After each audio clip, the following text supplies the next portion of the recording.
கர்த்தருடைய பரிசுத்தமுள்ள நாமத்திற்கு ஸ்தோத்திரம். இந்த நாளின் கர்த்தருடைய வார்த்தையாக எரேமியா தீர்க்க தரிசன புஸ்தகம் 34வது அதிகாரம் 14வது வசனம்.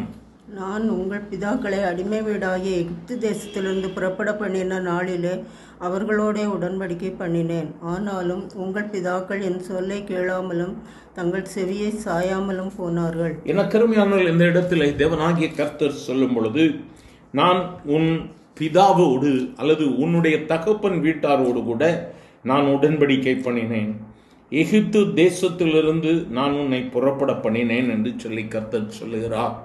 நம்முடைய வாழ்க்கையின் பின்னான நாட்களை திரும்பி பாருங்கள். எத்தனையோ அடிமைத்தனங்கள், எத்தனையோ போராட்டங்கள், எத்தனையோ கஷ்டங்கள், விதவிதமான காரியங்களிலிருந்து கர்த்தர் நம்மையும் நம்முடைய குடும்பத்தையும் விடுதலையாக்கி இருக்கிறார். ஆகவே நாம் கர்த்தருக்கு நன்றி உள்ளவர்களாக இருக்க வேண்டியது அவசியம். நாம் மீண்டுமாக எகிப்தின் அடிமைத்தனத்தின் வீட்டை நாம் திரும்பி பாராதபடிக்கு கர்த்தர் வைத்திருக்கிற பரம அழைப்பின் பந்தய பொருளுக்காக லக்கை நோக்கி நாம் தொடர வேண்டியது அவசியம். எகிப்து நம்மை அடிமைப்படுத்தின வீடு. எகிப்து ஒருவேளை நமக்கு நிறைய இன்பத்தை கொடுக்கக்கூடியதாக, நம்முடைய வாழ்வில் பல சந்தோஷங்களை கொடுக்கக்கூடியதாக இருக்கலாம். அடிமைத்தனமாக இருந்தாலும் அது உலக பிரகாரமான காரியங்கள். ஆனால் கர்த்தர் அந்த அடிமைத்தனத்திலிருந்து நம்மை விடுவித்து சுயாதீனமாக்கி நம்மை அவருடைய சொந்த ஜனமாக அவர் நம்மை தெரிந்தெடுத்திருக்கிறார். நம்முடைய பிதாக்களை அடிமைத்தன வீடாக்கிய எகிப்திலிருந்து புறப்பட பண்ணின தேவன் அன்றே ஒரு உடன்படிக்கை ஏற்படுத்தினார். எனக்கு அருமையான தேவ பிள்ளையே, இன்றும் இந்த வார்த்தைகளை கேட்கிற ஒவ்வொருவரோடு கர்த்தர் ஒரு உடன்படிக்கை பண்ணுகிறார்.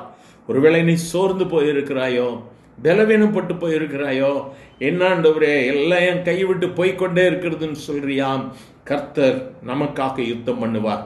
வேதம் சொல்லுகிறது, கர்த்தர் உங்களுக்காக யுத்தம் பண்ணுவார், நீங்கள் சும்மா இருப்பீர்கள். நீங்களும் நானும் ஆராதிக்கிற தேவன் அவர் சர்வ வல்லமை உள்ளவர். அவர் சிலுவையிலே வெற்றி சிறந்தவர். ஒருவேளை இன்னைக்கு தோல்வியா இருக்கலாம், காலையில கண்ணீரா இருக்கலாம், ஆனால் மாலையிலே களிப்புண்டாகும் தேவ பிள்ளையே.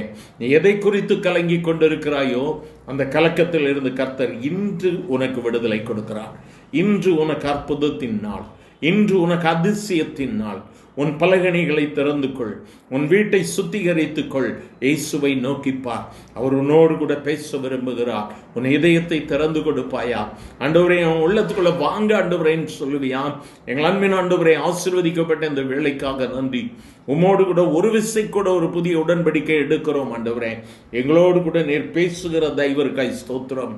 எங்களுடைய அடிமைத்தனங்களை எங்களை விட்டு எடுத்து போட்ட கர்த்தர், நீர் மீண்டுமா எங்களை அடிமைத்தனத்திற்குள் அனுமதிக்கிற தெய்வம் அல்ல. சத்துரு எங்களை அடிமைப்படுத்த முடியாது. நாங்கள் என் ஆண்டவராகி இயேசுவுக்கு அடிமை. நீர் செய்கிற எல்லா கிரியைகளுக்காய் ஸ்தோத்திரம். கேட்கிற உம்முடைய பிள்ளைகள் ஒவ்வொருவரையும் உயிர்ப்பியும் ஆண்டவரே. கானானின் மேன்மையை காண உதவி செய்யும். இயேசுவின் நாமத்தில் பிதாவே, ஆமென், ஆமென்.